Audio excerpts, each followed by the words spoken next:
네, 안녕하세요. 평가사가 되자의 안평가사입니다. 자, 오늘은 랜딧에서 민법을 가르쳐 주시는 차민혁 강사님께서요, 우리 민법, 감정평가사 민법 시험은 어떤 과목이고 어떤 특징이 있고 그래서 민법 공부를 어떻게 효율적으로 할 수 있는지를 설명해 주시는 시간을 갖도록 하겠습니다. 선생님. 네, 안녕하세요. 예, 안녕하세요. 네. 자, 차민혁 강사님 간단하게 소개해 주시겠어요? 네, 저는 지금 현재 랜드잇에서 감정평가사 민법 강의를 하고 있고요. 그리고 공인중개사 학원에서도 강의를 하고 있습니다. 여러분들 아실 만한 데가 해커스 공인중개사에서 민법 강의를 하고 있고요. 그리고 여타 다른 학원에서도 공인중개사 민법 강의를 하고 있습니다. 20대 중반서부터 강의를 시작을 했었으니까 올해로 10년차 민법 강사다 이렇게 말씀드릴 수가 있겠습니다. 알겠습니다. 네, 선생님, 그 민법이라는 과목을 전혀 모르시는 분들이 계시거든요. 이 민법은 어떤 과목이라고 보면 될까요? 민법은요, 일단 사법이죠. 그러니까 우리가 이제 법을 분류할 때 국가와 개인 간의 관계를 다루는 게 공법이면 이제 민법이라는 거는 개인끼리의 관계를 다루는 법이다, 사법이다라고 말을 할 수가 있습니다. 우리가 이제 세상을 살아가다 보면은 대화로 분쟁이 해결이 안 될 때가 있지 않습니까? 그럼 이제 그런 것들을 이제 법을 가지고 소송을 해서 민사관계를 해결을 해야 되거든요. 그때 개인끼리의 분쟁이 생겼을 때 그 분쟁에서의 이제 결론을 내야 되고 판결을 내려야 되지 않습니까? 그때 쓰이는 가장 일반적인 법이 민법이다 이렇게 볼 수가 있겠습니다. 그러니까 이제 권리 의무를 다룬다라고 보시면 돼요. 예를 한 개 좀 들어도 되겠습니까? 예를 들면은 제가 이제 돈을 누군가한테 빌려줬는데 그 사람이 돈을 안 갚는다. 그럼 그 돈을 받아내기 위해서는 내가 돈을 빌려줬다라는 입증도 해야 될 것이고, 그리고 돈을 받을 권리가 있다는 거는 그 사람은 돈 갚을 의무가 있는 거거든요. 그런 관계를 다루는 겁니다. 네, 이를테면. 네. 그럼 시험 문제는 뭐 어떤 상황이 주어지고 이 사람이 돈을 갚아야 되는가 이런 걸 물어본다고 보면 될까요? 그렇죠. 그런 걸 물어보죠. 뭐 이를테면 우리 시험 범위에 물권법이 나오는데 이 물권법에서 저당권이라는 게 나오거든요. 우리가 이제 개인한테 돈 빌릴 때는 주로 저당권 설정 잘 안 하는데 우리 은행 가서 대출 받으면 저당권 설정을 한단 말입니다. 그러면 자연스럽게 저당권자가 어떤 권리가 있는지, 그리고 돈을 받아내기 위해서 어떠한 집행을 할 수 있는지, 그런 것들이 나오는 거죠, 우리 시험에서. 선생님, 민법 그러면은 감정평가사 민법의 특징이라고 하면 뭐가 있을까요?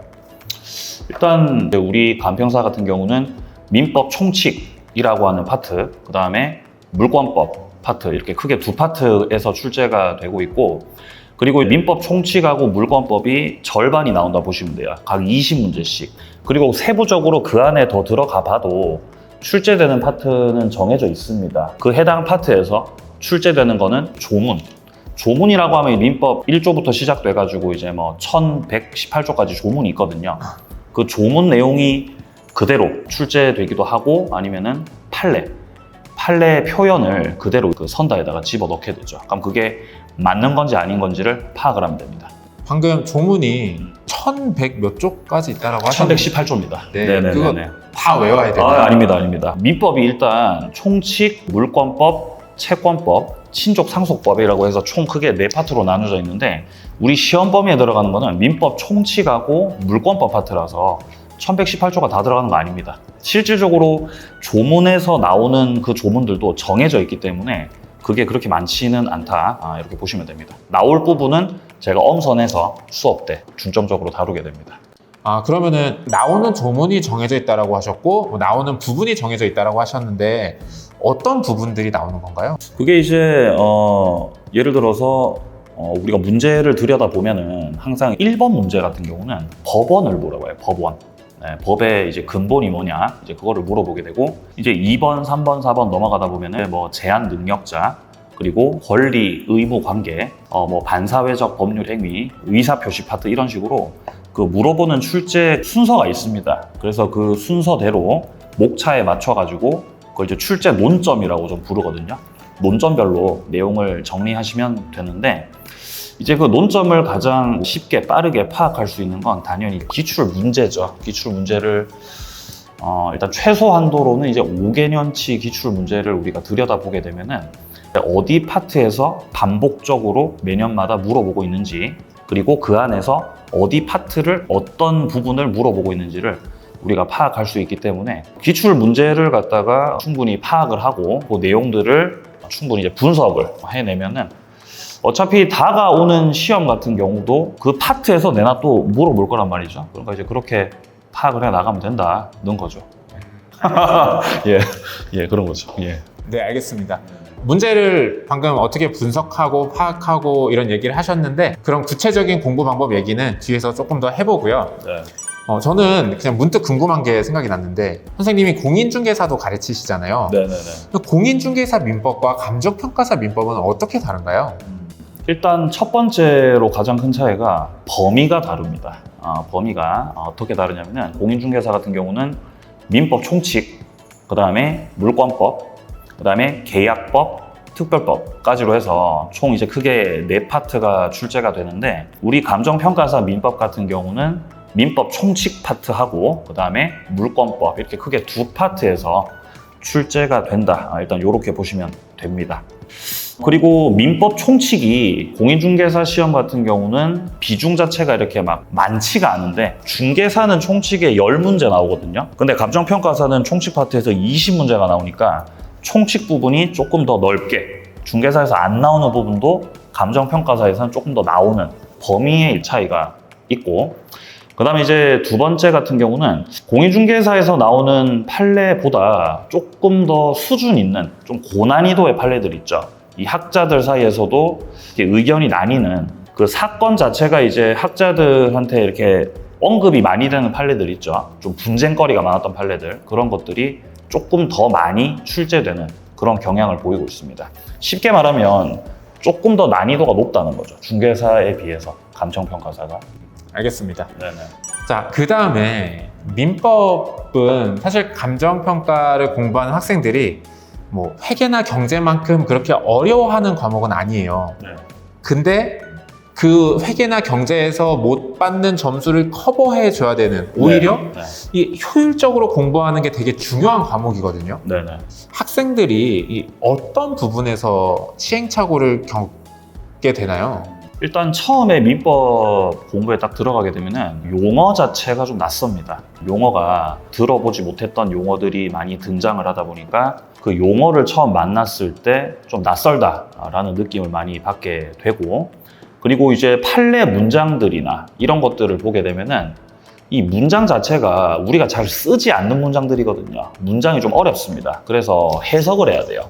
문장들을 해석하고 이게 뭘 말하고 있는 건지를 파악을 해야 되는 거거든요. 거기서 1차적으로 어려움을 느낄 수가 있죠. 네. 그래서 이제 그런 것들을 해석하는 위주로 해서 수업도 진행이 됩니다. 그럼 처음에 용어가 낯설어서 힘든 거는 어떻게 대처를 해야 되나요? 일단 용어 자체가 낯설다라고 해도 어쨌든 그 낯선 용어가 계속 반복적으로 쓰이는 용어거든요. 그러니까 처음에 제가 수업할 때 이 단어는 이런 뜻을 가지고 있습니다 라고 얘기를 하고 그리고 이제 그 반복되는 용어들을 이론 설명하면서도 계속 얘기할 거거든요. 나올 때마다. 그럼 계속 이제 반복해 나가다 보면 자연스러워지죠. 용어가 좀 자연스러워지고 이제 법적인 사고를 이제 할 수 있게 된다. 뭐 이렇게 볼 수 있겠습니다. 그러면 용어가 어려운 거는 용어가 어렵다 그래서 인터넷 검색을 하거나 용어집을 사서 보거나 이거보다는 그냥 조금 참고 강의를 쭉 듣다 보면 계속 반복돼서 익숙해지고 그렇죠. 예, 맞습니다. 큰 문제는 아니다. 네네네. 용어가 낯설다라고 해가지고 그 용어를 뭐 이렇게 사전 찾아가면서 하나하나씩 정리하기에는 우리 시간이 너무 부족하기 때문에 자연스럽게 많이 단어를 쓰고 많이 들으면서 익숙해지다 보면은 결국에는 그 내용들이 다 녹아 들어가게 됩니다. 그런 식으로 가야 됩니다. 알겠습니다. 혹시 또 다른 실수를 하는 케이스는 없나요? 일단 제가 이제 그 공부하는 수험생들을 보다 보면은 가장 많이 하게 되는 실수가 이론을 완벽하게 정리를 하고 그 다음에 이제 문제를 풀겠다라고 하는 그런 이제 말도 안 되는 생각을 하시는 분들이 있거든요. 근데 실질적으로 우리가 이론을 완벽하게 정리한다는 것은 불가능합니다. 그러니까 이론을 완벽하게 정리하고 나서 문제로 들어가겠다라는 거는 이제 문제를 풀지 않겠다라는 말과 같죠. 제가 봤을 때는요. 그러니까 너무 이런 지나친 단계론적인 사고에 빠져버리게 되면은 이제 시험 끝날 때까지 이론만 보다가 맞춰버리거든요. 그러면 안 됩니다. 항상 이론과 문제를 병행을 해야 되는 거죠. 오히려 문제를 풀면서 이론을 더 잘 파악을 할 수가 있고 내가 어디가 약한지를 충분히 이렇게 문제를 통해서 알 수 있는 것이기 때문에 이론 수업을 듣고 이런 내용이구나라고 어느 정도 파악이 됐으면 바로 문제로 들어가야 됩니다. 그게 제가 지향하는 부분입니다. 그럼 오히려 조금 이해가 덜 돼도 그냥 바로 문제를 풀라는. 예, 그럼요. 건가요? 맞습니다. 예. 그러니까 이론을 어느 정도 이렇게 파악을 한 다음에 바로 문제를 딱 들어가 보게 되면은 우리가 꼭 그 문제를 처음에 맞춘다라는 느낌보다도 이런 식으로 물어보고 있구나. 따라서 문제를 보면서 이쪽 파트는 이론 정리할 때 이런 식으로 정리가 돼야 되겠구나를 느끼는 거거든요, 스스로가. 그렇기 때문에 문제를 항상 봐야 돼요. 특히 문제는 기출문제를 봐야 되는 거죠. 기출문제를 보다 보면은 해당 파트에서 물어보는 그 형태가 대부분 다 정해져 있기 때문에 이 문제를 계속 반복적으로 봐야 이론을 이런 식으로 정리를 해 나가면서 내가 가야 되겠구나라는 어떤 이 방향성이 잡히는 거거든요. 그래서 항상 문제를 가까이 해야 된다. 항상 이론과 문제를 같이 병행을 하면서 가야 된다. 그거 이제 중요한 부분이죠. 네, 알겠습니다. 제가 법규 강의에서 하는 얘기랑 너무 똑같아서 다 원래 이렇게 공부하는 건가? 객관식 주관식의 차이가 없나라는 생각이 드네요. 예. 자, 그 다음으로 이제 민법의 특징을 알아봤으니까 공부 전략에 대해서 좀 여쭤보고 싶은데요. 요거는 장난스러운 질문이지만 만약에 한 4주의 시간이 있어요.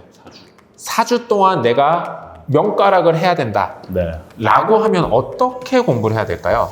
그러니까 사실은 이 질문은 이제 학생들한테 그렇게 하라는 게 아니라 이 민법 공부의 가장 중요한 게 그럼 도대체 뭐냐? 꼭 이것만 해야 된다면은 뭘만 해야 되냐? 이런 게 궁금한 거거든요. 그렇다면은 단연히 이제 그 4주라는 시간 동안에 일단 기본 이론 과정 있죠. 그거를 이제 빠르게 한 바퀴를 돌려가지고 전반적으로 이런 형태구나라는 거를 대략 좀 틀을 좀 잡은 다음에 최근 5개년 기출 문제를 위주로 해가지고 이제 5개년이라고 하면은 이제 총 200문제지 않습니까? 200문제.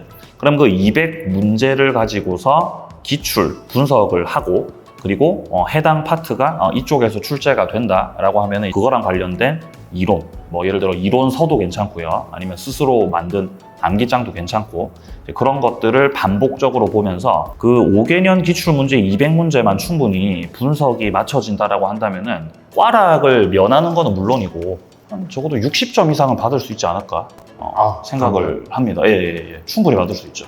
그러면은 기출을 분석한다라고 하셨는데 좀 더 구체적으로 얘기해 주실 수 있으세요? 기출 분석은 이런 거예요. 예를 들어서 기출 문제를 딱 봤을 때 이 문제 오지선단에서 일단 뭐가 정답인지 찾아낼 수 있고 그 다음에 옳은 지문이라면 이게 왜 옳은 지문인 건지 그리고 틀린 지문이라면 이게 왜 틀렸는지를 설명할 수 있는 정도 수준. 그 정도 수준이 되면은 분석 끝났다라고 말을 할 수가 있겠습니다. 그러면은 아마 이제 처음에 강의 듣고 기출문제 딱 보면 당연히 답은 못 고르겠죠? 처음에는 못 고르죠. 그러면은 그냥 답안지 보고 네. 맞추고 네. 그 다음에 몇 개 지문은 왜 그런지 내가 설명이 되지만 나머지 지문 설명이 안 돼요. 네. 그러면 이제 어떻게 이론서 펼쳐서 그 부분 다시 이해하고 이래서 안 되는구나 라고 그렇죠. 이론서를 보고 체크해라. 맞습니다. 그러니까 그 기출 지문을 가지고 잘 모르겠는 기출 지문을 이론서에서 찾아가지고 이게 왜 맞는지 혹은 왜 틀렸는지를 파악을 하고 다시 비슷한 지문으로 내가 다시 만났을 때는 맞출 수 있다. 그럼 이제 그게 분석이 된 거다라고 보시면 됩니다. 저도 사실 이렇게 공부했는데요. 저는 그 경험을 저도 잠깐 얘기해 드리면은 처음에는 이 지문이 어느 파트에서 나왔는지조차 몰라가지고 찾는데 엄청 오래 걸렸어요. 그렇죠. 근데 한 4년, 5년 넘어가니까 결국 그 문장이다 보니까 바로 찾게 되더라고요. 그렇죠. 그래서 처음에 1회치 기출 분석은 정말 오래 걸렸는데 엄청 줄어들더라고요. 맞아요. 네. 자, 그러면은 아까 얘기해 주신 게 이론서를 보거나 암기장을 보라고 하셨는데 둘 다 상관없는 방법인 건가요? 자기 스타일에 맞는 거를 선택하시면 됩니다. 네. 암기장이 좋으면 암기장, 그리고 제가 수업 때 다루는 그 이론이 나가거든요. 그걸로 가지고 하셔도 되고 둘 중에서 선택하시면 됩니다. 암기장을 만드는 거는 뭐가 좋고 뭐가 나쁜가요? 암기장 같은 경우는 개인이 만드는 거기 때문에 개인에게 특화되어 있기 때문에 완성만 된다면 상당히 효율적이다라고 볼 수 있겠죠. 근데 문제는 그거를 만드는데 시간이 좀 많이 걸릴 수가 있습니다. 그게 이제 가장 단점이 아닐까 생각이 됩니다. 그래서 이제 가장 무난한 방법은 암기장 같은 경우는 조금 경험치가 있는 사람들은 수월하게 해낼 수 있겠지만 처음 접하는 분들 같은 경우는 제가 수업 때 다루는 부분이 문제만 다루는 게 아니라 이론을 같이 병행해서 다루기 때문에 그 이론 정리가 된 것들이 있죠. 그것들을 가지고 반복해서 내용을 보시면 됩니다. 충분히 그걸로도 활용이 됩니다. 질문이 좀 웃길 수 있겠지만 그럼 기본 이론서나 뭐 암기장을 보건 뭐 예를 들어 기본 이론서를 본다라고 해볼게요. 네네네. 기본 이론서를 본다 네. 라는 건 뭔가요? 아, 본다라는 거는? 눈으로 이렇게 보면 되는 건 아니잖아요. 네네네. 그거는 그거 같은 경우는 이제 책을 딱 펼쳐놓고 그 내용을 일단 쫙 보는 거예요. 이렇게 딱 찬찬히 이렇게 보다가 내가 이렇게 이해가 되고 충분히 파악이 되지 않습니까? 그러면 그냥 넘어가면 되고, 파악이 만약에 안 되는 부분이 있다, 잘 내가 모르겠다 라고 하는 그 부분은 한 번 더 동영상을 본다든지 해가지고 내용을 파악을 하시는 거죠. 예, 그렇게 해서 회독수를 늘린다고 하죠. 우리가 처음에 이제 이론서를 그냥 스스로 볼 때는 예를 들어서 뭐 한 달, 두 달 정도가 걸린다라고 했을 때 이거를 한 번 더 반복해서 다시 보게 되면은 짧게 걸리거든요. 짧은 시간 동안 회독이 가능하고, 계속해서 반복해서 보다 보면은 나중에는 뭐 한두 시간 안짝으로 내용을 처음부터 끝까지 다 볼 수가 있는 거죠. 그런 형태의 반복을 말하는 겁니다. 그러네요. 저도 이제 예전에 공부했던 기억이 나는데 갑이 병에게 뭘 하고 병이 누구한테 뭘 하고 막 정까지 나오고 난리가 나는데 네네. 이 상황에서 누가 뭘 할 수 있고 뭘 어떻게 된다라는 그 문장들이 그렇지 하고 네. 이해가 되면은 넘어가란 얘기죠. 그렇죠. 맞습니다. 잠깐만 얘가 왜 이걸 이렇게 하지? 하면은 그거를 그냥 일단 외우기보다는 한 번 더 이해를 해라. 네네. 알겠습니다. 자, 그럼 정리해보면 사주의 명가를 하고 싶으면은 강의 빠르게 몰아듣고 기출문제 5개년 분석해서 그 5개년의 지문만 이해하고 시험 보러 들어가라. 네, 그렇죠. 알겠습니다. 네네네. 자, 그럼 이번엔 좀 정상적으로 우리가 보통은 7, 80점은 맞아야 된단 말이에요. 민법에서. 네, 왜냐면 다른 그렇죠. 과목에서 떨어진 걸 커버해줘야 되기 때문에 7, 80점 받으려면 어떻게 해야 될까요? 그러면 이제 5개년치에서 좀 늘리면 됩니다. 이제는 10개년치로 늘리는 거죠. 그러면은 아까 했던 그 작업을 뭐 더 대단한 걸 하는 게 아니라 그렇죠. 늘려서 반복한다. 그렇죠. 10년치를 모아서 같은 방법으로 정리를 하게 되면은 이제 그 출제되는 그 빈도가 있거든요. 빈도가 잦은 것 같은 경우는 5개년치 안에서 커버가 되겠지만 빈도가 조금 더 느슨한 것들이 있죠. 그런 것들은 5개년치로는 해결이 안 되죠. 근데 그거를 10개년치로 늘리면은 조금 느슨한 파트도 다 포함이 되면서 점수가 조금 더 올라간다. 이렇게 이제 보시면 되는 겁니다. 조금 더 커버되는 양 자체가 늘어나게 되는 거죠. 네네네. 알겠습니다. 자, 그러면은 요번에는 나는 진짜 민법에서 점수를 다 획득하고 싶다. 내가 90점까지 받고 싶다. 이러면 어떻게 전략을 세워야 될까요? 그런 경우에 그러면 뭐 기출을 그럼 뭐 20년치를 봐야 됩니까? 라고 생각이 들 수도 있는데 절대 그렇지 않습니다. 10개년치만 봐도 사실상 충분하고요. 그리고 10년치보다 더 거슬러서 가게 되면은 이 법 자체가 판례가 입장을 바꾼 것들이 있거든요. 그런 것들까지 다 해결을 해야 되기 때문에 그렇게 하는 거는 좀 비효율적이고, 일단 양 자체로만 따져봤을 때는 기출 10개년치만 봐도 충분하고, 그 안에서 이제 얼마나 더 다져졌냐, 얼마나 더 내가 그 깊이 있게 이해를 하고 있냐에 따라서 이제 점수가 거기서 더 올라가는 거죠.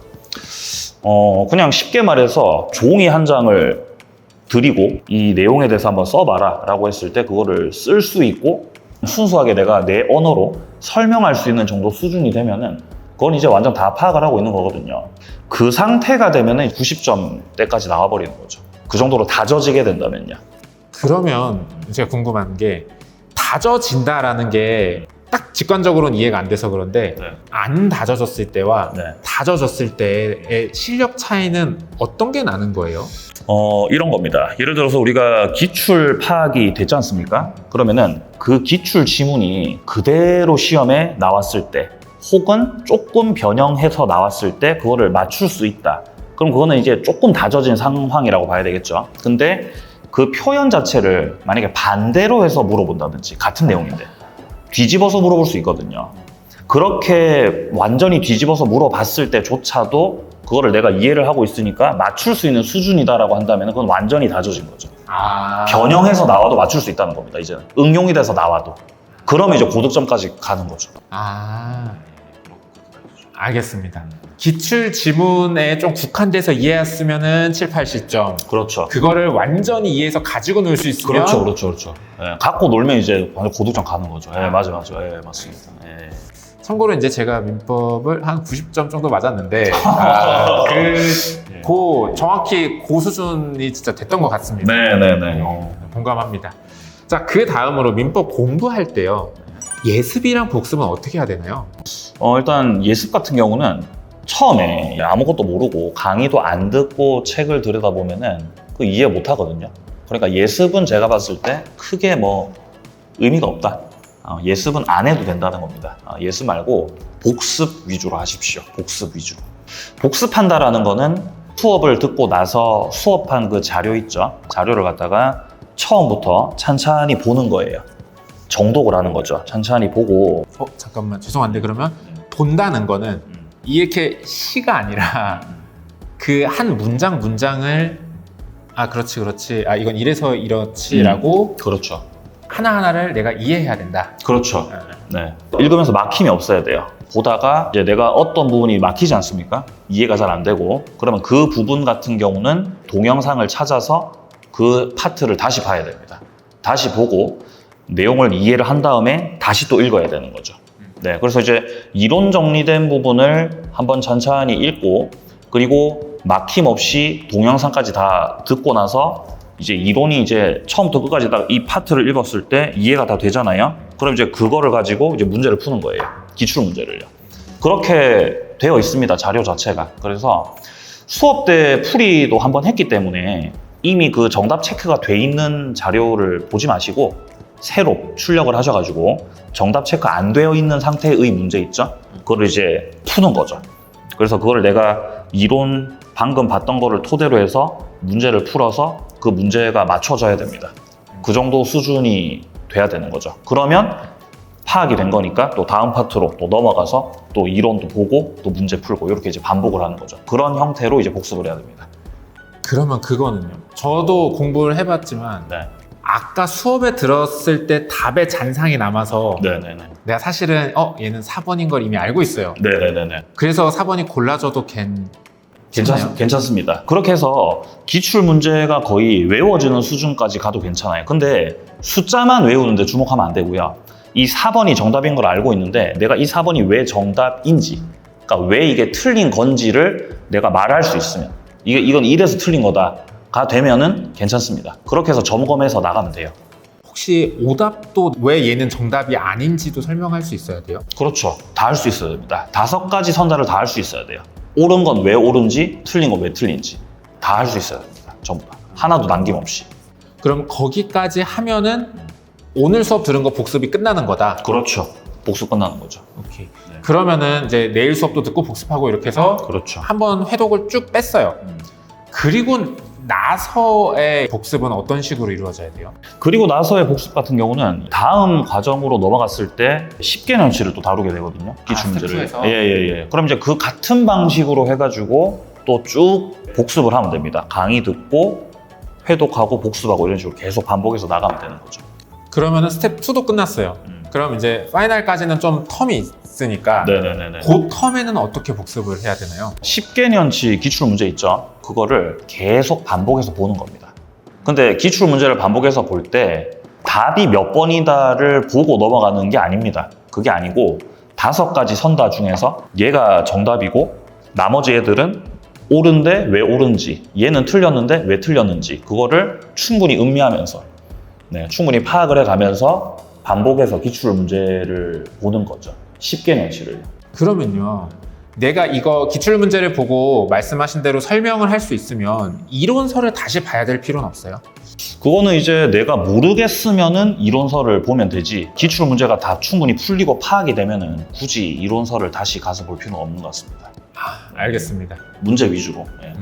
그리고 만약에 내가 좀 시간이 부족하다 하면은 5개년으로 똑같은 작업을 하면 되고. 그렇죠. 맞습니다. 예. 알겠습니다. 자, 근데 저도 공부를 해봐서 알지만 이 기출문제를 반복하다 보면 딱 봐도 이렇게 이게 답인 게 그렇죠. 그냥 바로 보이죠. 이렇게 튀어나와요. 바로 보이죠. 예, 맞아요. 그럴 때도 그냥 개의치 말고 쭉쭉쭉 아 얘는 맞았고 얘는 틀렸고 이것만 하고 넘어가면 되나요? 그 정도 수준이 되면은 이제 이거는 기출 문제를 더 이상 보는 것 자체가 의미가 없어지는 지경에 이르는 거죠. 다 이제 외워버렸으니까.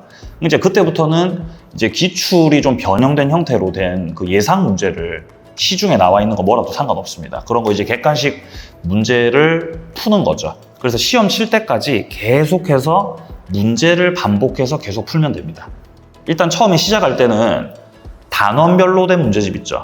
파트별로 된 거. 그거를 예상 문제를 먼저 풀고 해당 파트 예상 문제 풀고 맞춤 문제는 뭐 내가 충분히 인식하고 맞춘 거라면 그냥 넘어가면 되고요. 만약에 틀렸다면 왜 틀렸는지를 확인을 하고 그 틀린 부분을 이론서에서 찾아가지고 내용을 한 번 더 점검을 하고 그건 내 부족한 거니까 그거를 이제 파트별로 계속 반복해서 나가는 겁니다. 그러면 조금씩 내가 부족한 부분이 메워지면서 점수가 계속 조금 더 올라갈 거예요.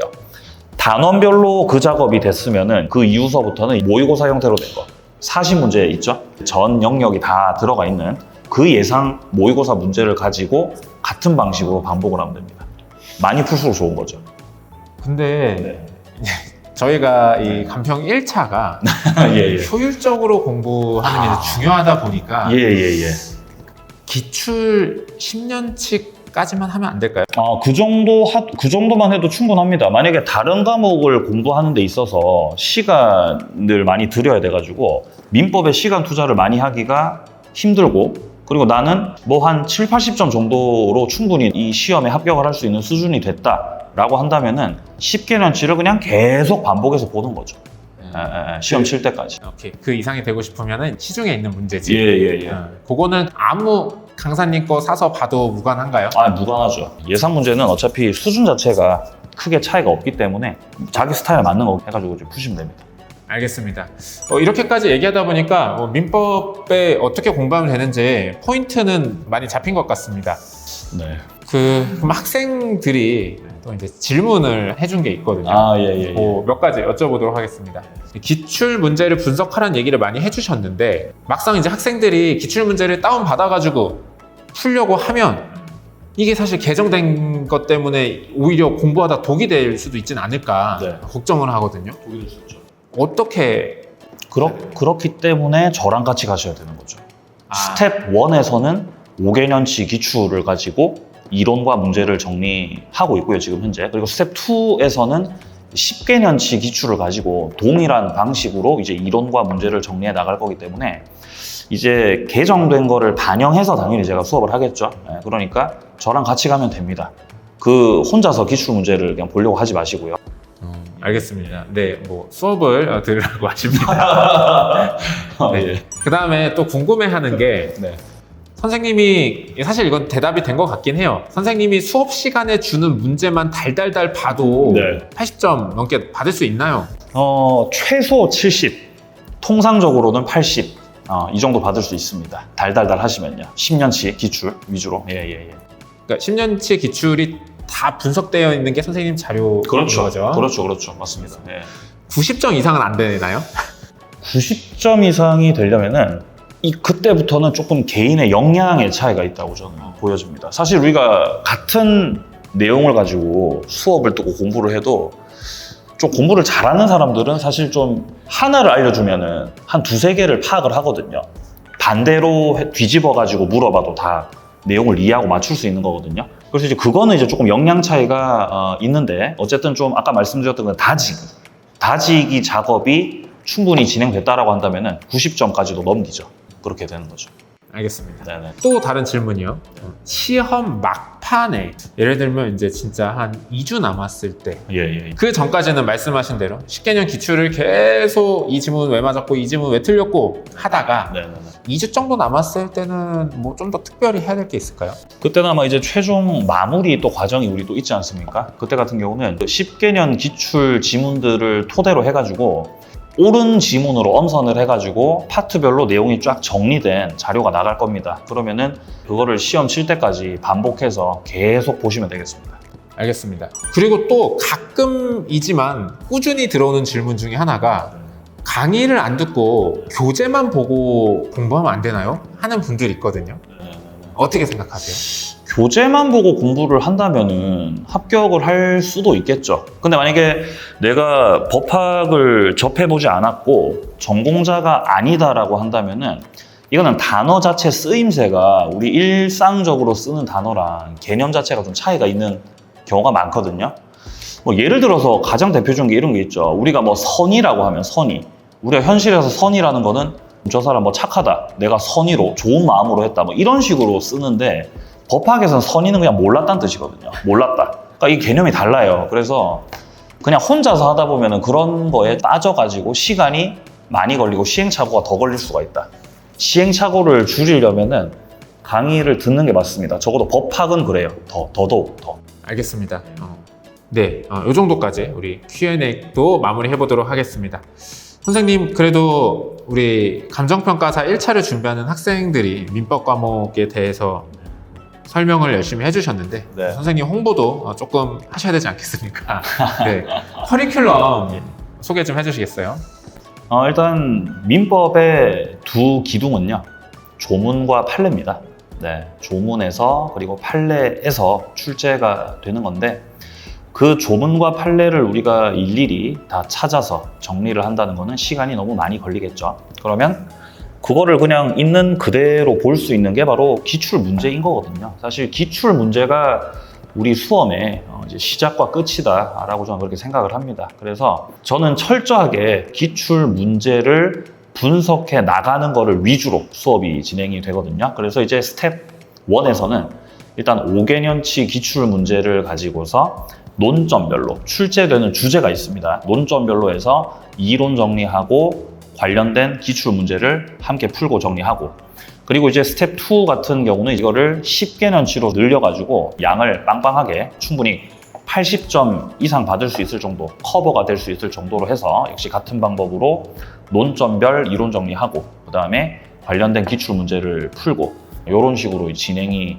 됩니다. 그리고 마지막 이제 3단계 스텝에서는 최종 마무리 이론 정리라고 해가지고 우리가 지금까지 정리했었던 그 10개년치 기출 지문들을 모아가지고 옳은 지문으로 다 바꿔서 시험 치기 전까지 반복해서 이론을 완벽하게 까먹지 않고 환기를 계속해서 할 수 있는 그런 최종 마무리 자료가 이제 있거든요. 이제 그거를 가지고 마지막으로 이제 최종 점검 정리를 하고 그렇게 이제 끝이 나게 됩니다.